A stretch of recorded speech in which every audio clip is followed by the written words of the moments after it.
Hello Mouses! Welcome to the Nobmouse Show. I'm Kirk-Robinson and this is the show where I talk about the news and other things that I found interesting today. Keen-eyed regular viewers will notice that we're not in our usual office surroundings. That's because my lovely wife is sleeping because she's on a night shift tonight and I really don't want to wake her up because I'd rather not have the argument. So I decided I'll come down here into the library and we'll talk about the news from here. To start with, we've got the shocking news that doctors in the NHS have been adding DNR orders, that's do not resuscitate orders, to patients' files without consulting either the patient or their family. Now that's shocking behaviour, I'm sure you'll agree, and the reason that we're talking about it today is because the Court of Appeal has just ruled that this isn't actually an illegal practice, because of course it is. Now this case came about because a woman in her 60s was in hospital dying of cancer and doctors put a DNR on her file.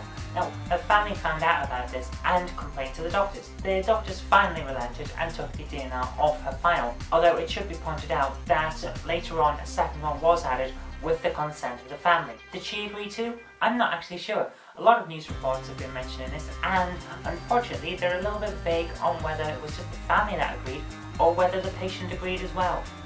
Nevertheless, when the lady died, her family did take the NHS to court, and as a result, the court has delivered today's unsurprising verdict, saying a do not attempt cardiac pulmonary resuscitation decision is one which will potentially deprive a patient of life-saving treatment. There should be a presumption in favour of patient involvement.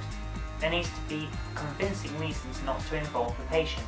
Doctors should be wary of being too ready to exclude patients from the process on the grounds that their involvement is likely to distress them. To be honest with you, I'm actually amazed that this had to go to court. Doctors aren't allowed to assist in suicides, but apparently they've been allowed to just sit there and let someone die of their own free will, which is essentially a roundabout way of helping someone to die by not doing your job and keeping them alive.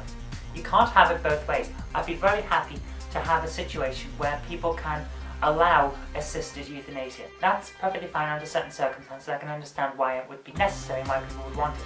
But as it all stands, we don't have that. So you can't just have, oh, we're just going to not resuscitate people. No, we're not going to ask them, we're just not going to do it. It doesn't feel right. You can either have one or the other. So I'm glad to see that the courts have come down on the side of common sense on this one. Speaking of the NHS and its grossly bad behaviour, guess what else they've been doing? They've been selling your patient information. The Telegraph has today revealed that not only have NHS bureaucrats been selling your data to all and sundry, but they've been so lax about their record keeping that auditors investigating the problem now can't tell you who's had what, who's bought what and where it is. They just don't have the records to do it because the NHS has been that bad. The care.data scheme where NHS can sell your data has been quite controversial, but to be honest with you, it pales into insignificance compared to what they've been doing here. 47 million patient data files have been sold, and remember that since there are just over 63 million people in the UK, that means that almost 75% of us have had our data sold and people don't know where it is. It's been sold to hundreds of companies, so it could be anywhere. So if you've ever been turned down for insurance and you're not sure why, guess why?